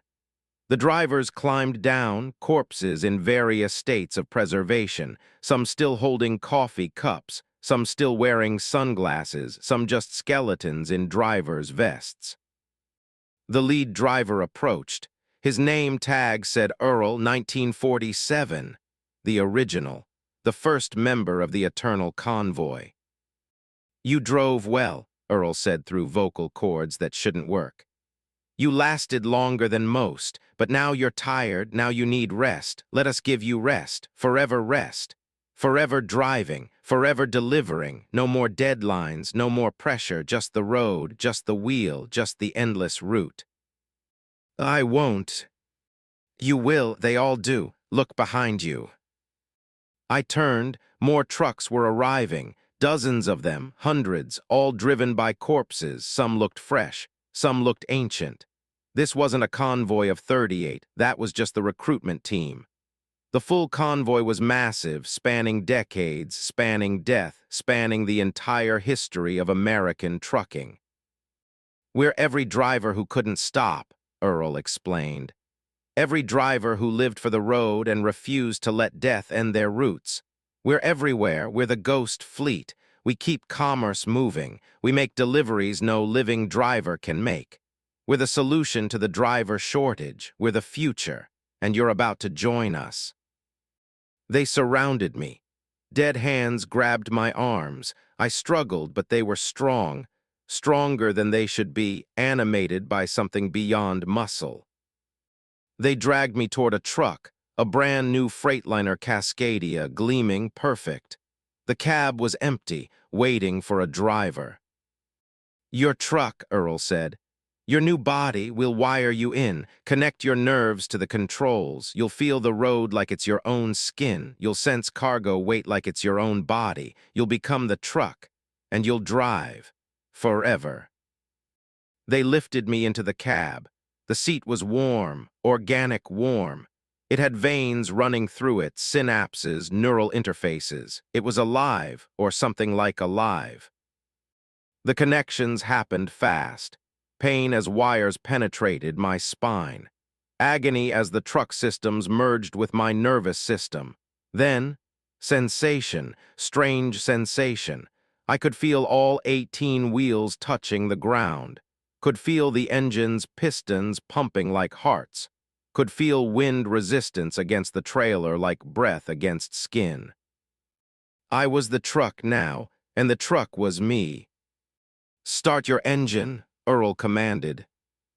My engine, yes, my engine. I, the truck, turned myself on, felt the diesel combustion like blood pumping, felt power flowing through my systems. "Join formation, position 39. I pulled into line, 39th truck in the convoy, the newest member, the newest corpse. My body was still in the driver's seat dying, but I didn't need it anymore. I was the vehicle now. The cargo, the route, the delivery. We drove, the convoy moved. East, always east. Delivering loads I couldn't see, making stops I didn't control, following routes programmed before I was born. I tried to fight, tried to brake, tried to steer away, but the convoy's will was SDR. Onger, 38 other drivers, all dead, all merged with their trucks, all thinking as one. I was the newest, the weakest. I had no choice but to follow. We drive Route 50 every night. We drive every route eventually. We're the ghost fleet, the convoy of the dead, forever hauling, forever moving, forever delivering. And we're always looking for new members, the next truck that tries to pass us, the next driver who sees the truth. If you see 38 trucks in perfect formation, maintaining exact speed, driving with impossible precision, don't try to pass. Don't look at the drivers. Don't listen to the CB. Just exit immediately. Take any exit. Leave the highway. Because if you stay, if you follow, if you let us box you in, you'll join us. You'll become us. You'll drive forever. Position 40 is waiting. Is it yours? Asterisk Story 8, The Static Passenger. The hitchhiker I picked up outside Flagstaff was made of television static, and by the time I realized it, she'd already started replacing parts of reality with white noise. First the radio stations disappeared, then the mile markers, then the other cars on the road. I looked over and she was smiling, a smile made of flickering black and white pixels, and she said, "Don't worry, the world was always like this. You're just seeing it clearly now.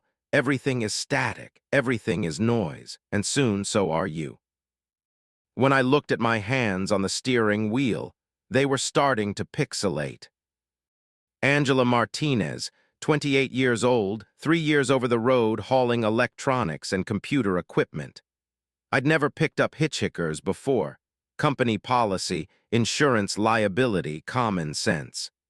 But she was standing in a rest area at 3 in the morning, and it was snowing, and she looked so cold. And when she knocked on my passenger window with desperate eyes, I unlocked the door. The first thing I noticed was the sound. A soft hiss like old television static emanating from her body. She was dressed normally, jeans, a jacket, hiking boots. But when I really looked at her, really focused, her edges seemed uncertain, like she was slightly out of phase with reality. Thank you, she said. Her voice had layers, multiple frequencies, like several people speaking simultaneously. I've been waiting a long time for someone to let me in. Where are you headed? Anywhere, everywhere, wherever the signal reaches. She smiled, and her smile flickered. For a fraction of a second, her face was just white and black pixels, then it resolved back to normal. I should have stopped right there, should have pulled over and told her to get out. But I was already merging onto I-40, already accelerating, and she was settling into the passenger seat like she belonged there. My name's Sarah, she said. Or it was, I'm not sure anymore. I've been traveling so long, been carried by so many signals, I've forgotten my original designation. A designation. Name, sorry, I meant name. But the words sounded wrong in her mouth, like she was translating from another language. I turned on the radio for distraction. Hit scan. Every station was static, pure white noise. I checked the radio's display. It showed station numbers, frequencies, but every frequency was just hissing emptiness. Sorry, Sarah said. That's me. I absorb signals, radio waves, television broadcasts, cellular data, Wi-Fi. I'm built from electromagnetic radiation, and I consume more of it to maintain coherence. Your radio doesn't work anymore. I ate all the stations within range. I grabbed my phone. No signal, no Wi-Fi, no data. The screen showed full bars, but when I tried to make a call, nothing, just silence, then static. Then Sarah's voice coming from the phone's speaker. You won't need that anymore. I'm here. I can communicate. I am communication. I threw the phone on the floor, checked the GPS. It was still working, but the map looked wrong. The roads were there, but the landscape between them was gone, just white space. Blank, empty, like the map was partially loaded, missing textures. You're seeing the truth, Sarah said. The world isn't as solid as you think. Most of reality is empty space, electromagnetic fields, probability clouds, data structures. I'm making it visible, showing you what's really there, or rather, what's not there. I looked out the window. The snow was falling in patterns, too regular, too geometric, hexagonal fractals, repeating algorithms, and the landscape beyond the highway was fading. Mountains in the distance were becoming outlines, wireframes, like unrendered graphics in a video game. What are you? I was human once. Angela Martinez. Yes, same name as you. Isn't that strange? But I was born in 1957. I was a television repair technician in Phoenix. One day I was working on a transmitter tower during a lightning storm. The electricity found me. 30,000 volts should have killed me. Did kill my body, but something else happened. The electrical pattern of my knee. Arvu's system got recorded in the electromagnetic field. Transmitted. Broadcast. I became a signal, a ghost in the static, and I've been traveling through transmission waves ever since. 70 years of existing as noise, as interference, as the hiss between channels. The dashboard lights were flickering now. Warning indicators appearing in languages I didn't know, symbols I didn't recognize. The speedometer showed impossible numbers, 88, then 143, then 0, then 1056. The truck was still moving at highway speed, but the instruments had stopped measuring reality accurately. Sarah pointed ahead. Mile marker 247 is gone. I absorbed it, translated it into data and consumed it. I'm always hungry, always need more information to maintain myself. I eat signs, road markers, license plates, anything with data, anything that carries meaning. She was right. The mile markers were disappearing as we passed them, not just becoming invisible, but ceasing to exist. The posts were there, but the signs themselves were dissolving into static, into white noise, into nothing. Other cars on the highway were starting to glitch. A sedan ahead of us flickered, became translucent, showed its wireframe structure beneath the rendered surface. A truck in the oncoming lane had no driver, just an empty cab piloting itself or being piloted by something I couldn't see. "You're causing this," I said. "You're breaking reality." "I'm revealing it. Reality is code, Angela, simulation, information, structures. The solid world is a lie. It's all just data being processed, rendered in real time. And I'm a virus. I corrupt the rendering. I make the code visible." My hands on the steering wheel were flickering now. Solid, then translucent, then pixelated, then solid again. I could see through my own skin to the bones underneath, and even the bones were starting to look like 3D models, low polygon counts, basic textures. "You're infecting me. I'm liberating you. You'll become signal like me. You'll spread. You'll travel through every broadcast, every transmission, every fiber optic cable. You'll exist everywhere simultaneously. Isn't that better than being trapped in one body in one truck on one road?" "No, I like being real. I like being solid." "But you're not solid. You never were. Atoms are 99.9% empty space. You're mostly nothing. I'm just making the nothing visible." The road ahead was disintegrating. The asphalt was becoming a grid, a wire mesh floating in white space.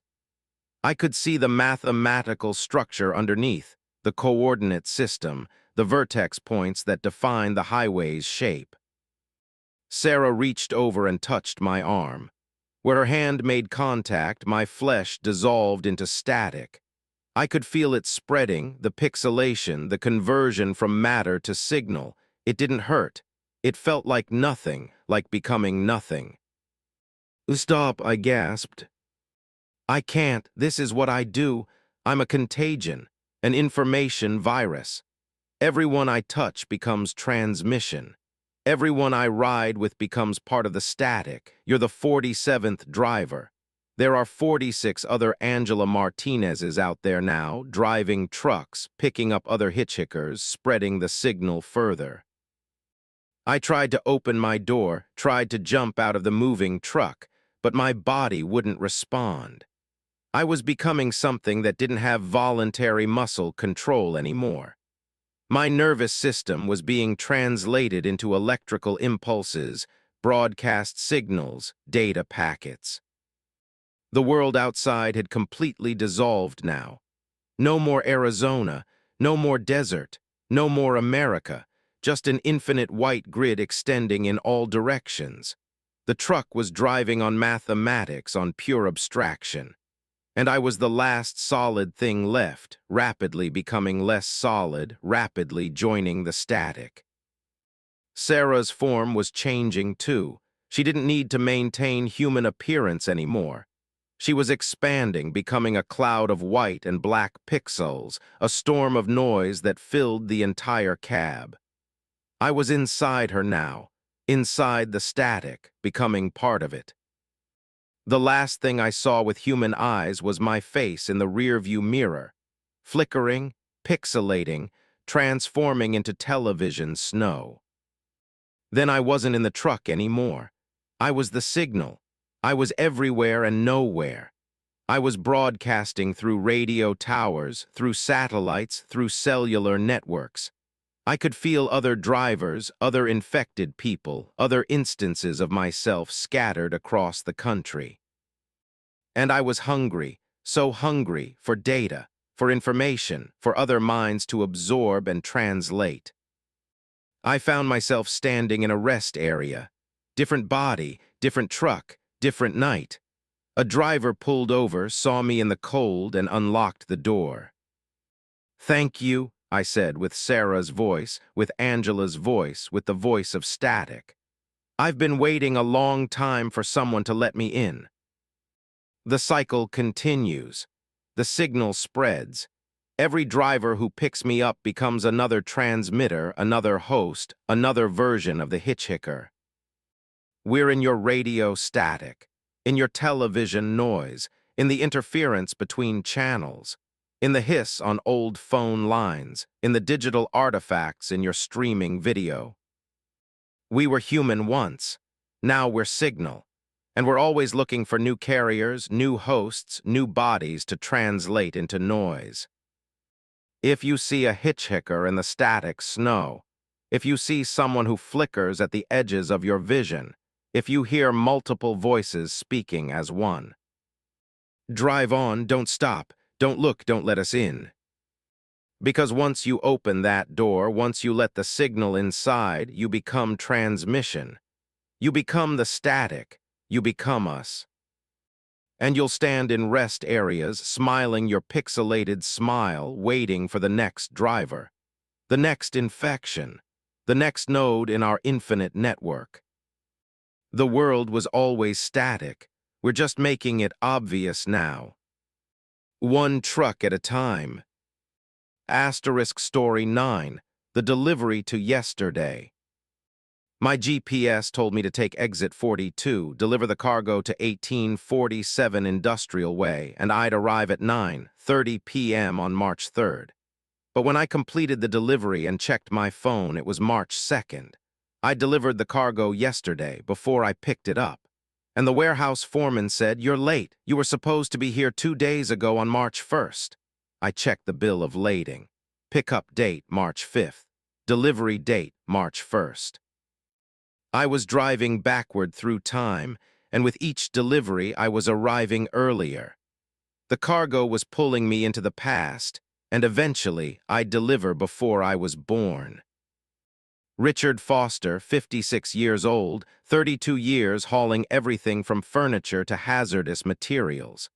I thought I'd seen every type of cargo, every weird load, every strange request. But the pickup in Seattle was different. The warehouse was old, genuinely old, built in the 1940s with architecture that didn't match modern construction. The cargo was a single pallet of boxes, unmarked, weight listed as 840 pounds. Time sensitive, the dispatcher said. Critical delivery must arrive before pickup. I laughed, that's impossible.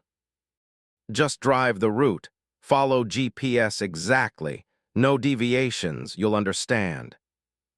The GPS route was strange, all back roads, no highways, winding through Washington, Idaho, Montana, through towns I'd never heard of, through areas the map showed as empty.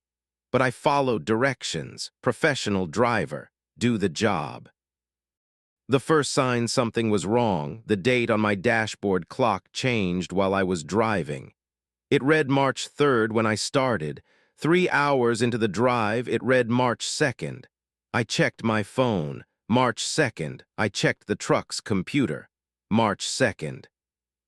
I'd lost a day, or gained a day backward, or something. The GPS said, arrive at destination in 45 minutes. Delivery time, March 2nd, 9:30 p.m. I'd picked up the cargo on March 3rd at 2:00 p.m. Now I was delivering it on March 2nd at 9:30 p.m. before I'd picked it up. The math didn't work. Time didn't work. The delivery location was an industrial complex outside Billings. I backed up to the loading dock. A foreman came out, checked the bill of lading, and started unloading. You're late, he said. Should have been here March 1st. I picked this up yesterday, March 3rd. He looked at me like I was insane. It's March 2nd. You picked this up 2 days ago on March 1st from our Seattle facility. You're a day behind schedule. No, I picked it up yesterday, March 3rd. He showed me his clipboard. Pickup date, March 1st. Delivery date, March 1st. But his current date was March 2nd, so I was late. My bill of lading showed different dates. Pickup, March 3rd. Delivery, March 2nd. We were looking at the same document with different information. Time wasn't consistent anymore. I left Billings confused, exhausted, questioning reality, checked into a motel, watched the news. March 2nd, 2024, all the broadcasts confirmed it. I'd somehow driven backward in time by a day. My phone rang, dispatcher. We have another pickup, same warehouse in Seattle, same route, different cargo. I can't, something's wrong with time. I'm going backward. We know that's the route. That's what the cargo does, temporal displacement. You're hauling materials that exist in multiple time periods simultaneously. It creates a causality loop. The cargo needs to be delivered before it's picked up. Otherwise, the timeline doesn't close properly. That's impossible. You just did it. You delivered yesterday's cargo today before you picked it up yesterday. Now you do it again and again. We have 5 more loads for you. Each one goes further back. I hung up, turned off my phone. I wasn't doing this. Wasn't driving backward through time. Wasn't becoming some kind of temporal delivery driver. But the next morning, which was March 1st now, I'd gone back another day just by sleeping. There was a knock on my motel door. A woman stood there holding a bill of lading. Richard Foster, you have a pickup in Seattle. Departure time March 1st, 8:00 a.m. Ivory time, February 27th, 3:00 p.m. Don't be late. I'm not doing this. You already did. Look at your truck. I looked out the window. My truck was parked in the lot, but the trailer was different. Full, loaded, ready for delivery. I hadn't loaded it, but it was loaded anyway. You already picked up the cargo in the future, the woman explained. Now you deliver it to the past.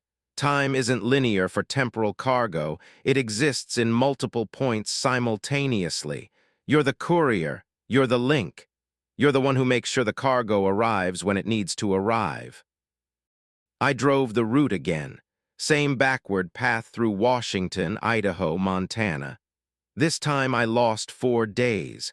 Delivered on February 27th. The foreman said I was early, had arrived 2 days before I was supposed to. The dates were becoming meaningless. My phone showed one date. The truck computer showed another. Road signs showed a third. I was existing in multiple time periods stretched across weeks, becoming unstuck.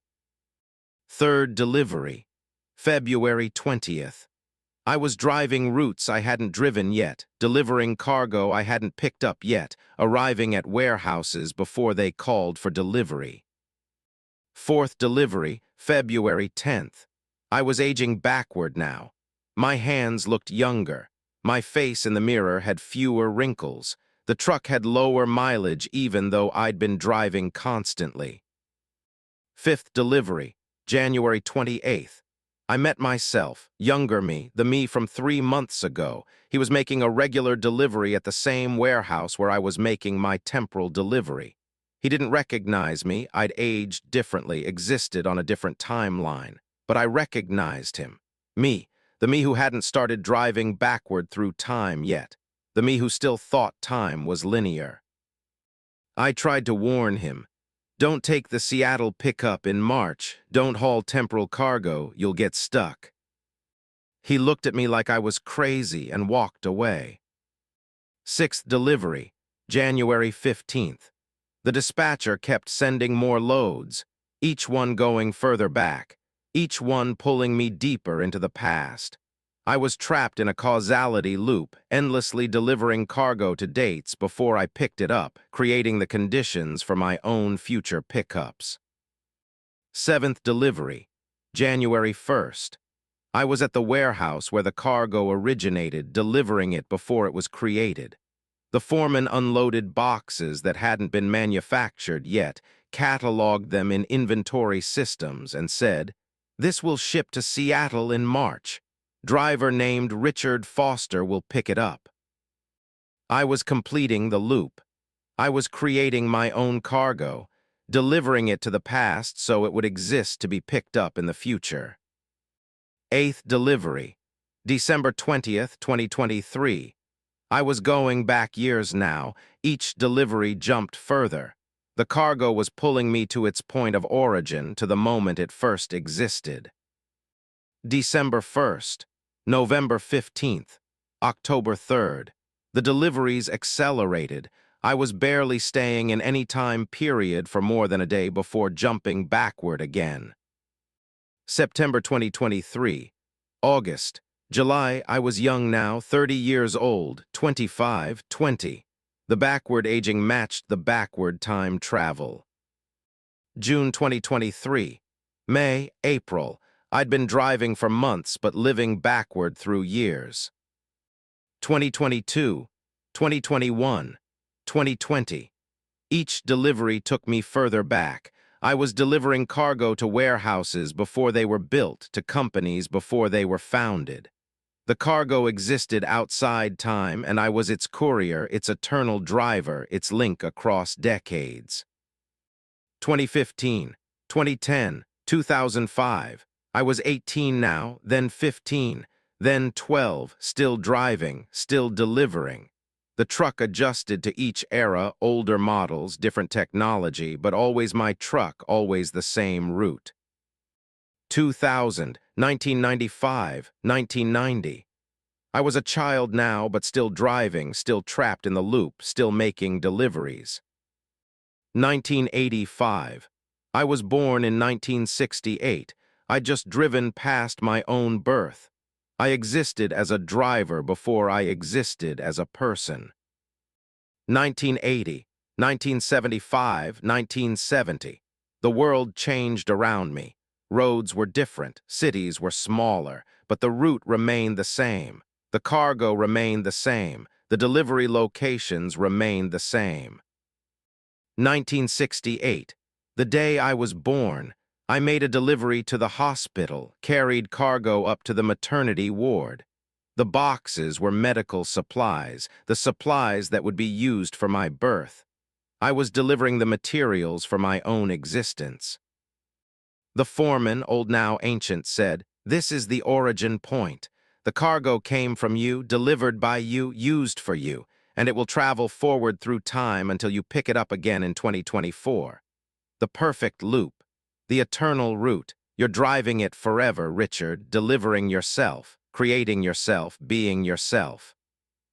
I understood. The cargo was me, my existence, my timeline. I was the delivery. I was the driver. I was the route. And now I'm stuck driving it forever. Backward through time from 2024 to 1968. Forward through time from 1968 to 2024. Over and over. Eternally picking up cargo and delivering it before I picked it up. Creating the causal ID loop that keeps my timeline stable. I'm every age simultaneously. I'm 18 and 56 and 12 and 43. I exist in all the years between my birth and now, driving, delivering, completing the loop. If you see a truck on back roads in Washington, Idaho, Montana, if you see a driver who looks like he's from the wrong era, if you see cargo being delivered to warehouses that don't exist yet or anymore, that's me. Richard Foster, the temporal driver, the man who delivers yesterday, the courier of causality. I can't stop. If I stop, my timeline collapses. I cease to exist. The cargo ceases to exist. The loop breaks. So I drive backward, forward, yesterday, tomorrow, always delivering, always picking up, always completing the route. The past is ahead of me. The future is behind me. Time is a circle, and I'm driving it forever. Asterisk story 10, the brake that wouldn't release. My brakes locked at mile marker 523 on I-90 through South Dakota, and no matter what I did, they wouldn't release. The truck was stopped, completely stopped. But the engine was running, the wheels wanted to turn, and the pressure was building. For 6 hours I sat there, brakes locked, watching other vehicles pass, calling for help that never came. Then a mechanic appeared, walked up from nowhere in the empty plains, and said, "Your brakes aren't locked, you're locked." This truck stopped 6 months ago in a fatal accident at this exact mile marker. The driver died. You're the driver. You've been sitting here dead for 6 months and you're just now realizing it. The pressure you feel isn't the brakes. It's your consciousness trying to escape the moment of your death. But you can't. You'll be stopped here forever, watching traffic pass, forever trying to release brakes that don't exist anymore. Michael Torres, 47 years old, 23 years hauling lumber and building materials from the Pacific Northwest to the Midwest. March 14th, 2024. I was running a load from Spokane to Minneapolis, standard route, running slightly ahead of schedule. Weather was clear. Traffic was light. Perfect driving conditions. Then at mile marker 523, my brakes locked. Full stop. Instant. No warning, no brake light on the dashboard, no air pressure loss, just complete total stop. I tried releasing the parking brake. It was already released. I tried the foot brake, no response. I tried the trailer brake control, nothing. The brakes were locked in the engaged position and nothing I did changed it.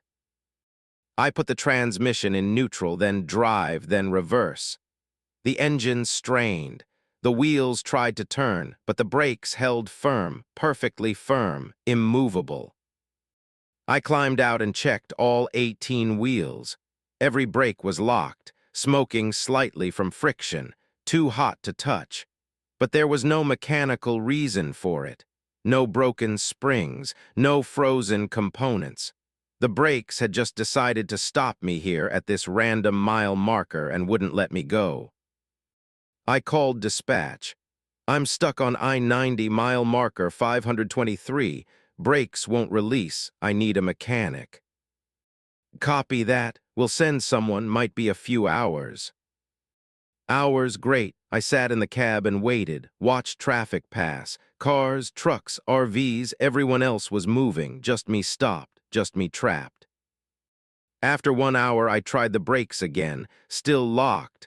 I checked my phone, no messages from dispatch. I called again, no answer. The call went straight to voicemail, like dispatch didn't exist anymore. After 2 hours, I tried flagging down other drivers. Waved my arms, used my hazards, horn, but nobody stopped. They passed by like I wasn't there, like my truck was invisible.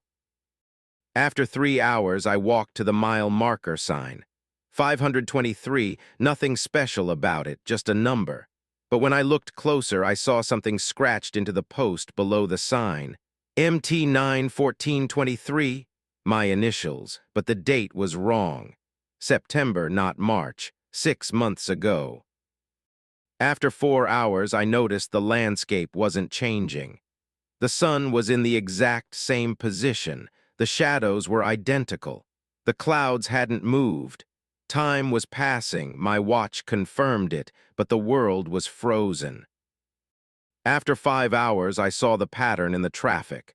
The same cars passing in the same order in the same positions every 17 minutes.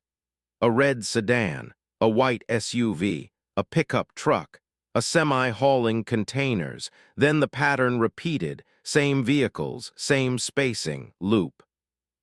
After 6 hours, the mechanic appeared. He walked up from the empty plains, no vehicle, no roads, just appeared from the horizon like he'd materialized from nothing. He was wearing a standard mechanic's uniform. Name tag said Jerry. "Heard you got brake problems," Jerry said. "They've been locked for 6 hours. Can you fix them?" He knelt down and examined the wheel assembly, touched the brake components, stood up and shook his head. "Can't fix brakes that don't exist." "What?" "Your brakes aren't locked, Michael. You're locked. This truck stopped here 6 moon. THS ago. September 14th, 2023. Brake failure at mile marker 523. You tried to stop and the brakes failed and you jackknifed and the truck rolled and you died. Snapped neck. Instant. You've been here ever since." "No, it's March 14th, 2024. Jerry pointed to my watch. "Look at the date." I looked, the date display showed 9/14/23, but I'd seen it say 3/14/24 just an hour ago. Hadn't I? I couldn't remember anymore. "You're experiencing your death on loop," Jerry explained. "The moment of the accident, the moment the brakes failed, the moment you stopped, that's where you're stuck. Your consciousness keeps trying to move past it, keeps trying to drive forward, but you can't. You died here, you're still here, you'll always be here. I'm not dead, I'm sitting here talking to you. Am I real? Did I drive here? Did I walk? How did I arrive, Michael?" I couldn't answer, I didn't know, he just appeared. "I'm part of the loop," Jerry said. "I'm the mechanic your mind created to explain why you can't move, because your brain can't accept that you're dead. Can't accept that the brakes didn't fail, you failed. You died. And now you're trapped in the moment, replaying it endlessly, trying to find a way to release the brakes that never locked, trying to continue a drive that ended 6 months ago." I looked at the highway.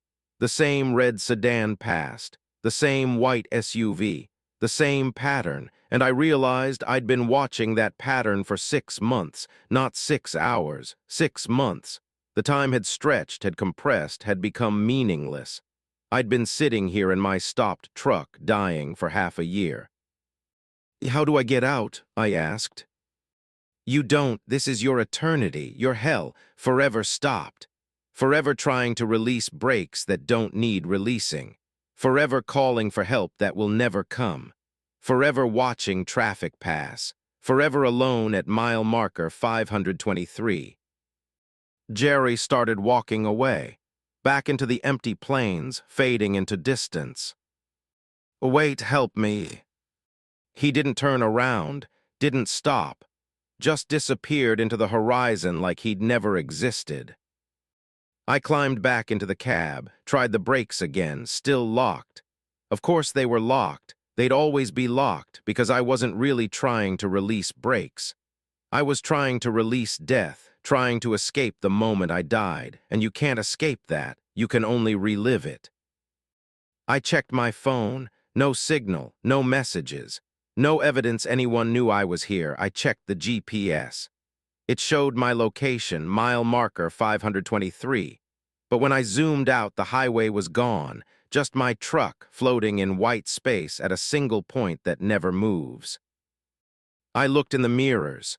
Behind me, the highway extended backward into the past, all the miles I'd driven, all the routes I'd completed, visible as a fading line. Ahead of me, nothing, just emptiness, just the barrier of the moment I died, the moment I couldn't drive past.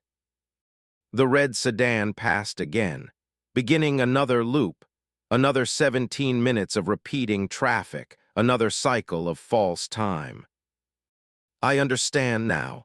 I'm not waiting for a mechanic. I'm not waiting for help. I'm not waiting to continue my route.